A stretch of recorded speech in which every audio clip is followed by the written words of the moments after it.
आप कहते हो कि मंदिर से जाते समय नंदी के कानों में कहकर चले जाओ। बैठिए बैठिए बैठिए बैठिए। बहुत सुंदर प्रश्न है आपके, बहुत भाव से और आनंद से आपने करा, और जनमानस के कल्याण के प्रश्न है ये, केवल आपके लिए नहीं है, ये सबके लिए इतने जोरदार प्रश्न हैं। जो गलती भी करते होंगे तो उसको सुधार सकते। आपने कहा कि नंदी के कानों में कहना चाहिए। लोग हंसते हैं, कहते हैं बताओ वो नंदी के कानों में भगवान को कहना चाहिए। वैसे तो हम आपको एक बात बता दें कि दुनिया के लोग किसी दूसरे धर्म की कभी हंसी नहीं उड़ाते। दुनिया के लोगों को दूसरे का धर्म अच्छा लगता है। दुनिया के लोग सबसे ज्यादा हंसी उड़ाते हैं तो हमारे सनातन धर्म की ही उड़ाते हैं, और जी खुद उड़ाते हैं, दूसरा उड़ाने वाला नहीं होता। दूर के ढोल हमें समझ में आते हैं, उसका धर्म हमें समझ में आ गया, उनके यहाँ क्या है, ऐसा है, आओ कुछ नहीं, उनके धर्म में ऐसा है, कितना आनंद हमें दूसरे के धर्म में लग रहा है, और हमारा सनातन धर्म हमको बुरा लगता है। हमारे सनातन धर्म हमें बुरा लगने लगा। अरे भाई, लोग कहते हैं कि नंदी के कान में कहते हो, ये कोई हमारे पुराणों में या शास्त्रों में लिखा है? भगवती बहन साहू, आपको धन्यवाद देना चाहूंगा और एक बात कहना चाहूंगा। जितनी भी शिव महापुराण के अंतर्गत चाहे उपाय जो बताए जाते हैं कि बेलपत्री ऐसे चढ़ाना, काली मिर्च ऐसे चढ़ाना, चावल ऐसे चढ़ाना, धतूरा का क्या महत्व है, शमी के पत्ते का क्या महत्व है, बेलपत्री के पत्ते का क्या महत्व है, ये जितनी भी बातें बताई जाती हैं ये सब पुराण के अंतर्गत से बताई जाती है। अब दुनिया के लोग इसको चाहे टोटका कह दें, चाहे दुनिया के लोग इसे टोना कह दें, पर पुराण से हटकर कुछ नहीं। और आप लोगों को अगर बोला है कि नंदी के कान में कहकर भगवान शंकर के मन में बात पहुंचे, तो ये क्यों कहा, तो ये भी हमारी शिव महापुराण में लिखा है, जलंधर के चरित्र में। कोई आपसे कहे कि नंदी के कान में बोलने से क्या होता है, ये जलंधर का चरित्र कह रहा है। मां पार्वती जी का हस्त कमल पकड़कर जलंधर लेकर जाने लगा।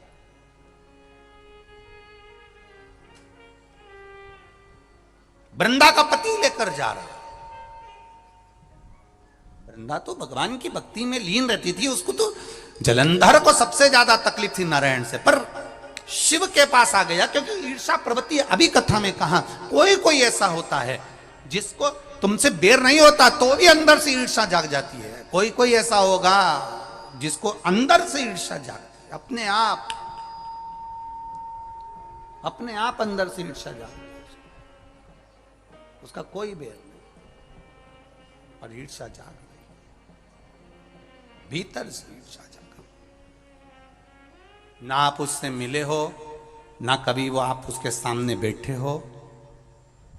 कई लोग किसी ना किसी की बुराई करते हैं तो हम लोग पूछ भी लेते हैं, क्यों साहब उनसे मिलकर आए हो क्या तुम? कभी नहीं मिल किया है, कभी उनका सामना हुआ नहीं हुआ, तो फिर बुराई क्यों कर रहा? एक ने कर दी थी इसलिए हमारे ध्यान में था तो हमने भी कर दी। लो, वो कुआं में डूब के मरेगा तो तू भी मरेगा का? नहीं। नंदी सामने बैठा है, गणेश जी को मालूम पड़ गया, कार्तिकेय को मालूम पड़ गया, मां पार्वती जी का हस्त कमल जलंधर ने पकड़ लिया और लेकर चला। मालूम पड़ गया, तब नहीं रहा गया। गणेश जी को क्रोध आ गया और गणेश जी महाराज आए, शिव जी को जगाने लगे। पिताजी पिताजी पिताजी कर कर जगाया। उठो पिताजी, पिताजी उठिए, पिताजी जागिए, पिता को जगा रहे हैं। भगवान शंकर नहीं उठे, तप में लीन थे। क्या करें हम? जलंधर के पास में इतना बल है, इतना बल है, और पिता की आज्ञा नहीं होगी तो हम कैसे मार देंगे इसको? मारने को तो हम मार दें। मां ने आज्ञा करी थी कि जलंधर उसको तारकासुर को मार दो, तो कार्तिकेय ने तारकासुर को मार दिया। शिव जी की आज्ञा नहीं तो हम इसको कैसे मारें? क्या करें? सब कुछ गणेश जी ने देख लिया, शंकर जी के ऊपर बहुत बहुत बहुत बहुत प्रार्थना कर कर देख ली, पर शंकर जी नहीं जागे। तब आखिरी में विनायक ने, गणेश ने, जितने लोग आस्था चैनल पर कथा सुन रहे हैं, जितने लोग फेसबुक यूट्यूब पर कथा सुन रहे हैं, इस बात को याद रखना कि नंदी के कान में कहने से क्या होता है वो ये इस कथा से सीख लेना। आखिरी में गणेश जी को लगा किसको कहूँ, शंकर जी भी तप में हैं, नंदी भी तप में हैं, मैं किसको कहूँ? शिव जी को कह के कर थक गया, पिताजी को बोल बोल कर थक गया, पिताजी जागते नहीं। अब मैं किसको कहूं ये बात, किससे कहूं?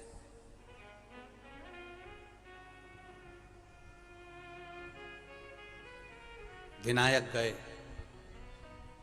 सीधे अब नंदी के पास में।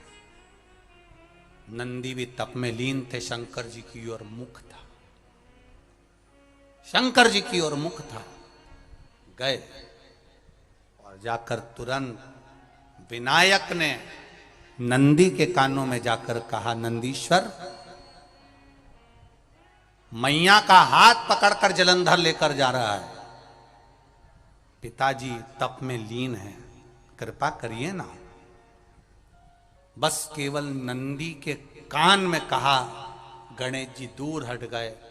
नंदी के कान में कहा, शंकर जी के नेत्र खुल गए, शिव जी के नेत्र खुले। ध्यान देना जरा, इस शिव महापुराण की, आशुतोष शिव महापुराण की कथा, जो कथा यहां कही जा रही है, यह कथा पहले के चरित्रों में सुनने को नहीं मिली होगी। जरा ध्यान देना इस संवाद पर, जितने लोग आस्था चैनल पर, जितने फेसबुक यूट्यूब पर सुन रहे हैं। सनातन धर्म की हंसी उड़ाने वाले कह देते हैं नंदी के कान में कहने से क्या होता है, नंदी के सामने जाकर बोलने से क्या होता है, नंदी के पास बैठकर बोलने से क्या होता है, नंदी के पास बैठकर शंकर जी का मात्र दीदार करने से क्या होता है, दर्शन करने से क्या होता है। वो अच्छे से समझ लेना, जो लोग सनातन धर्म पर उंगलियां उठाते हैं वो अच्छे से समझ लें इस बात को।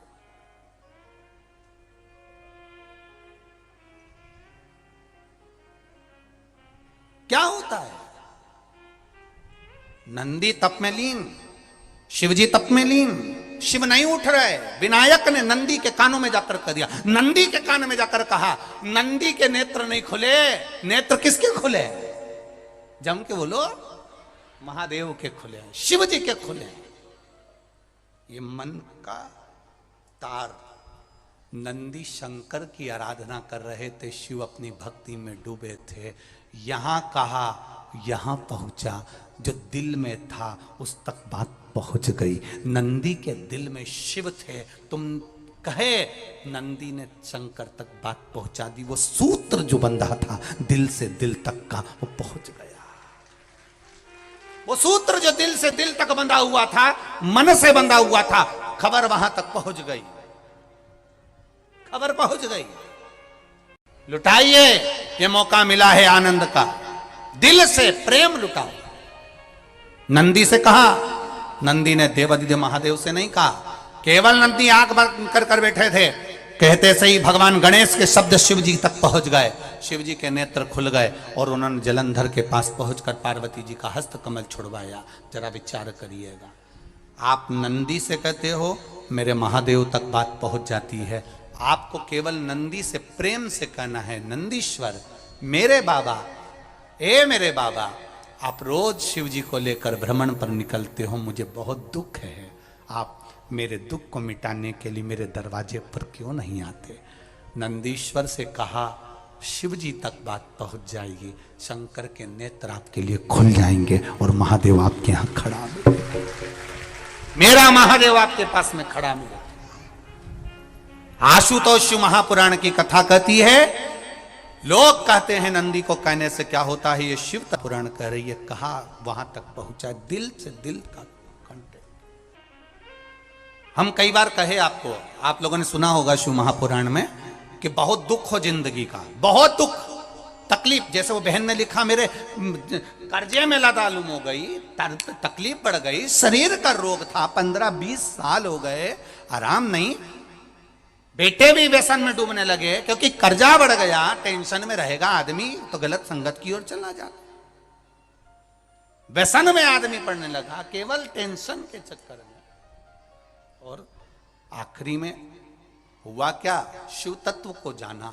आपसे भी निवेदन है, जब दुख की घड़ी अपार हो, समस्या बड़ी हो, बहुत तकलीफ हो, बहुत कष्ट हो, एक लोटा जल जब महादेव को चढ़ाने के लिए जाओ, चढ़ाकर 2 क्षण मंदिर के अंदर नंदी के पास 2 क्षण बैठकर मेरे महादेव को निहारना।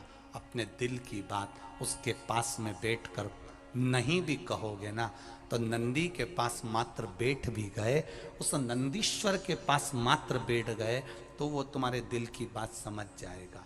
तकलीफ बढ़ गई ना, कोई बात नहीं, दवाई खाओ, डॉक्टर को दिखाओ, पर एक बार उस जल को शिव जी पे चढ़ाओ। चढ़ाकर जल लेकर जब घर जा रहे हो, 2 क्षण मेरे नंदीश्वर के पास में बैठ जाओ। नी भी कुछ कहना है मत कहो, एक बार उसके करीब में बैठकर दिल से, मन से मेरे महादेव से जो कहना चाहती हो, बस मन में भी धर लिया, तो मेरे नंदी ने सुनकर वो महादेव से कह दिया, दुनिया का सबसे ज्यादा तप करने वाला, समाधि में लगने वाला, साधना करने वाला, व्रत करने वाला, उपवास करने वाला, तप साधना में लीन होने वाला कोई है तो वो नंदीश्वर है, जो शिव जी के सामने बैठकर उनके सामने हमेशा सामने मुख कर कर तप में लीन रहे।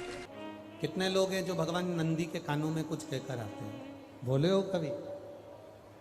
सीधे बोल देते हो क्या जाकर? नंदी के कानों में कहने का भी एक तरीका है, आप लोगों को मालूम होगा वो तरीका? नहीं मालूम? ये बेलपत्री की जो डंडी रहती है ना, बीच का जो भाग है, ध्यान दिए ना जरा सा, ये बीच की जो डंडी है, फिर से देखिए, बेलपत्री के 2 पत्ते और उसके पास में जो बीच की जो डंडी का भाग, पास में जो बीच की जो डंडी का भाग है, दिख रहा है आप लोगों को? ये 2 डंडी, ये बीच की 2 पत्ती और उसके बीच में जो 2 डंडी का भाग, आप लोगों को मालूम होगा वो तरीका? नहीं मालूम? ये बेलपत्री की जो डंडी रहती है ना, बीच का जो भाग है, ध्यान दिए ना जरा सा, ये बीच की जो डंडी है, फिर से देखिए, बेलपत्री के 2 पत्ते और उसके पास में जो बीच की जो डंडी का भाग है, दिख रहा है आप लोगों को? ये 2 डंडी, ये बीच की 2 पत्ती और उसके बीच में जो 2 डंडी का भाग होता है।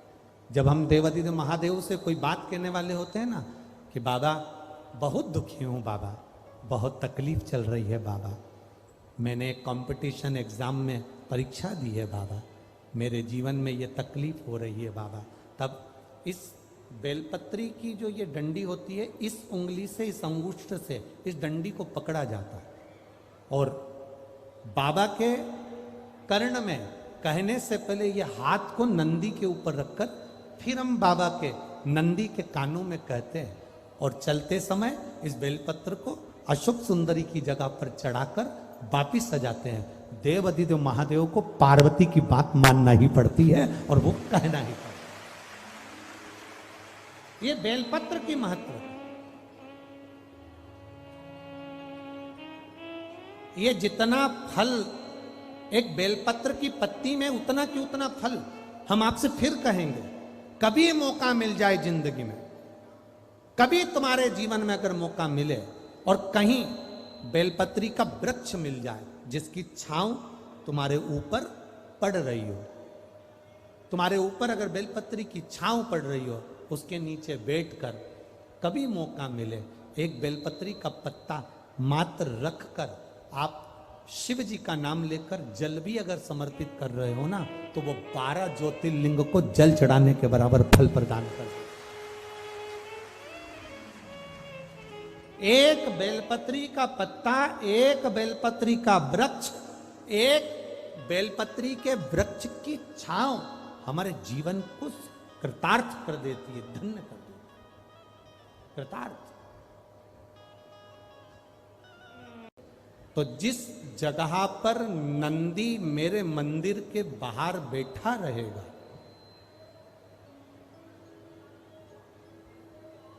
नंदी जिस जगह पर मेरे मंदिर के बाहर बैठा रहेगा, सुयशा उसके कर्णों में कर्णों के करीब में तू स्वयं विराजमान रहे। सुयशा, जब कोई नारी, जब कोई पुरुष, जब कोई बच्चा, जब कोई बुजुर्ग, जब कोई भी संसार सागर में रहने वाला मानव मेरे मंदिर में आएगा और नंदी के कान में कुछ कहकर जाएगा, तब तू उसको सुनकर माँ पार्वती से कहेगी। और पार्वती जब मेरे साथ प्रतिदिन प्रदोष काल में, प्रदोष के समय, शाम के समय भ्रमण पर जब पार्वती मेरे साथ जाएगी, तो पार्वती मैया जिसके सामने नंदी को रोक देगी, मैं उसके ऊपर कृपा करते हुआ चले जाऊंगा। ये हमारा भाव शिव महापुराण की कथा बना। तो शंकर जी के मंदिर जाते हैं तो आप जब वापिस लौट कर आते हैं तो नंदी के कान में, जब हम नंदी से कुछ कहते हैं, आप लोग जब वापिस लौट कर आते होंगे तो नंदी से कहकर आते होंगे ना कुछ ना। तो जब हम नंदी से कुछ कहकर आते हैं, आपने देखा होगा कई लोग नंदी के कान में कुछ कहते हैं, फिर नंदी का जो सींग होता है उस सींग के बीच में से शिवलिंग का दर्शन करते हैं। तो नंदी को जब कोई बात कही जाती है, नंदी से जब कुछ कहा जाता है कि हमारी बात शिवजी तक पहुंचाना, तो उसमें सबसे पहला अगर नाद करा जाता है नंदी के कानों में, तो ओम का नाद करा जाता है।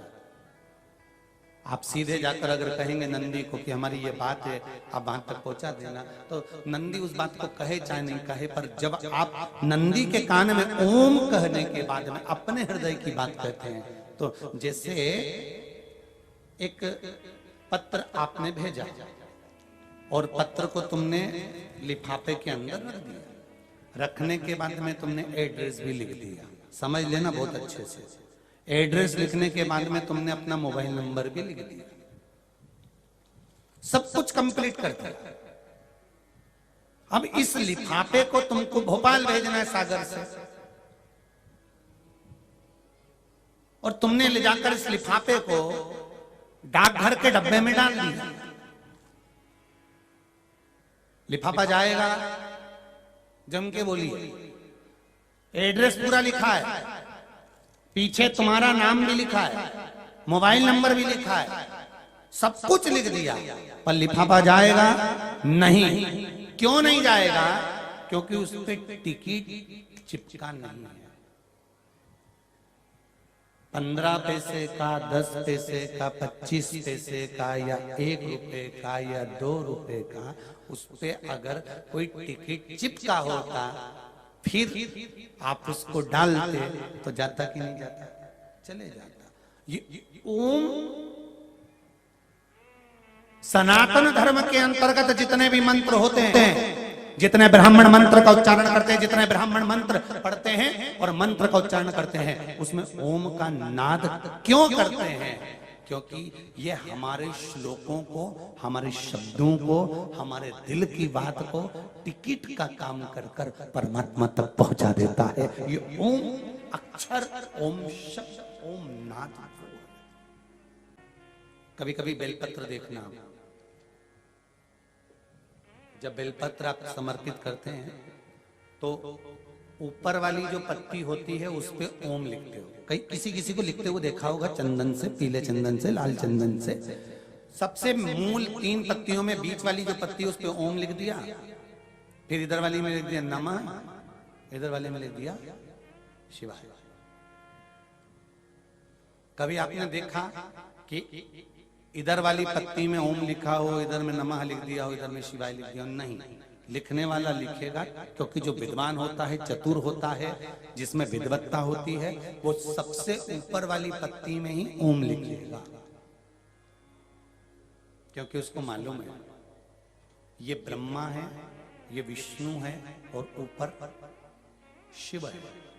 इन दोनों का समावेश ओम में है, इसलिए वो सबसे पहली पत्ती में ओम ही लिखता है।